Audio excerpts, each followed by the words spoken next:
Hi, I'm Nick Gillespie for Reason TV. Today I'm talking to Timothy P. Carney, the author of Obamanomics, How Barack Obama is Bankrupting You and Enriching His Wall Street Friends, Corporate Lobbyists, and Union Bosses. Tim, thanks for coming. Hey, thanks for having me.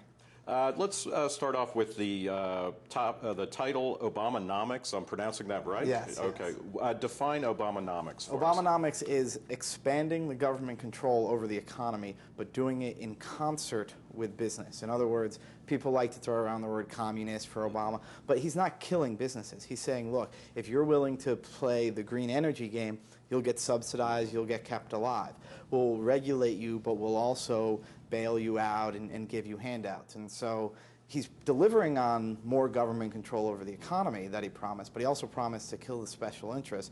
And my argument is he's not doing that. Right. Big government is propping up the special interests. How is that in the book, and I think I know the answer to this, but is this a continuation of Bush policies, or is it a 180-degree turn? No, it is. Bush handed him the keys to the bulldozer, and he's shifted into the next gear. Without the $700 billion bailout, would he really have gotten away with a $787 billion stimulus bill? No, he wouldn't have.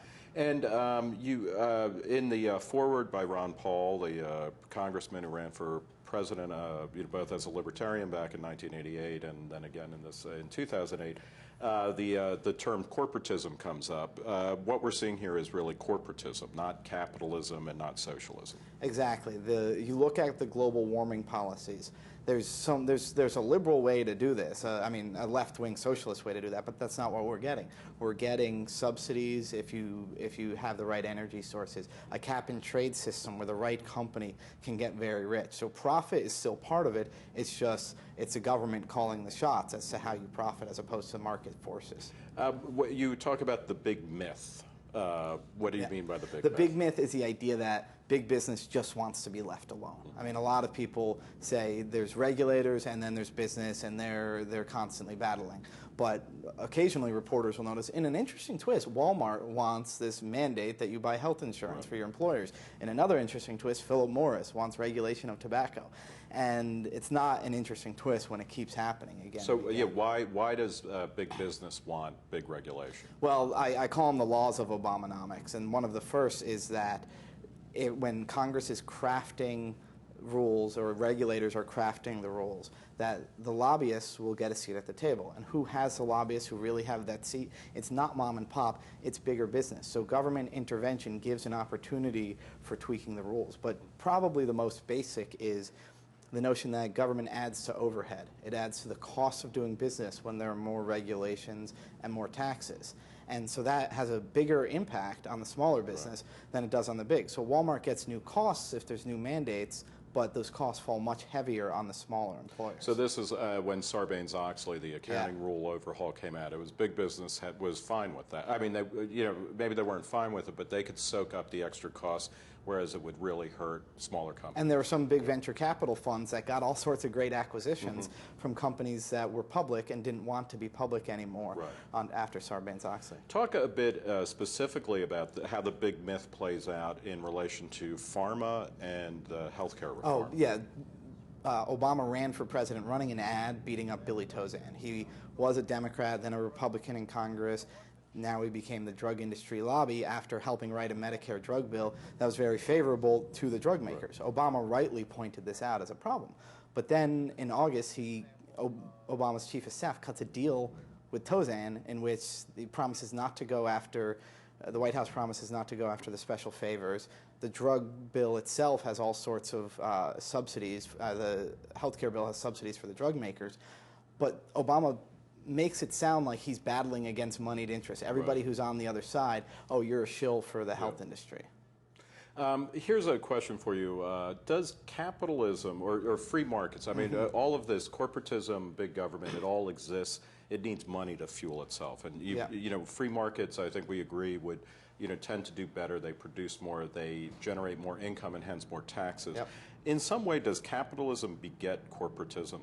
This is a Schumpeter argument that when you create a class of people that can do it, but also capitalism allows some businesses to get big enough to the point where they look out on the capitalist market where, you know, the mighty are cast down and the low are lifted up, and they say we need to protect ourselves from this. And so I wouldn't say it begets it, but it's once you get people getting lots of money and you have a democracy like we have that has the powers it has, then it's going to be really tough to fight. We'll talk a little bit about, because towards the end of your book, this is not a doom and gloom scenario. I mean, you're calling attention to things, but then you say there are ways to roll back Obamanomics. What are the ways that we stop this? Well, one thing that has me hopeful is that now that the Republicans are so far out of power, they're even losing their big business donors. This might allow them to be freed up to kind of get back to limited government roots. And I think that they can use something of a populist message. And I know a lot of libertarians are uneasy with the idea of a populist message. Although, I mean, you rightly point out, I mean, you call for a libertarian populism. Ron Paul certainly fits that bill in certain ways. So talk a little bit about how a kind of libertarian populism can roll back some of these. Yeah, I just say, look, we are going to undo the bailout. Any money that's not loaned out, we're going to take it back, and any money that's already out there, we're going to speed up when you have to give that back. What position does that put Barack Obama in? Saying, no, we need to send more money over to Wall Street. And with the drug makers, you can do this. Go after some of those deals that the left wants to go after. Join forces with them against sort of the corporatists in both parties, and say, look, we're going to take away your special favors and drive down prices. Is that, and this is slightly a different topic, but you know, how important is public outrage in terms of changing laws? Because the TARP bailout was not popular. The auto bailout initially was not popular and is getting less popular. The stimulus is not particularly, you know, people don't think it's helping the economy. Healthcare reform is unpopular. These things seem to just keep going like a steamroller. So does the outrage work, or how do you affect political change?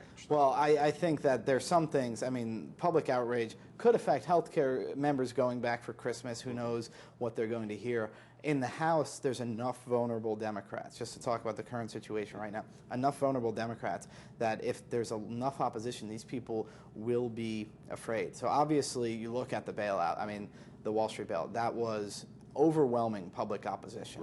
And it didn't matter. It passed overwhelmingly in both chambers. So it's not an easy game. And one of the other problems of sort of free market populism is, where do you get your money from? Republicans have been raising from AT&T, from big businesses.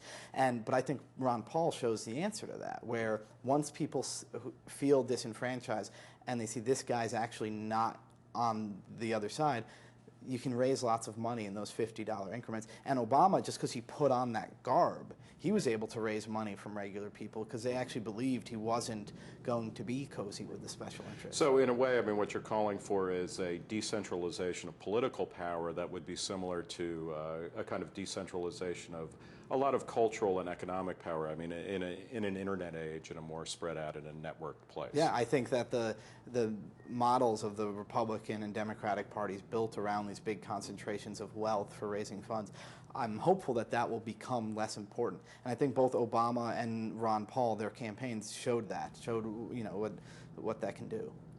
Well, I want to thank Timothy P. Carney, author of Obamanomics, How Barack Obama is Bankrupting You and Enriching His Wall Street Friends, Corporate Lobbyists, and Union Bosses, for talking to Reason TV today. I'm Nick Gillespie. Thank you very much, Tim. Thank you.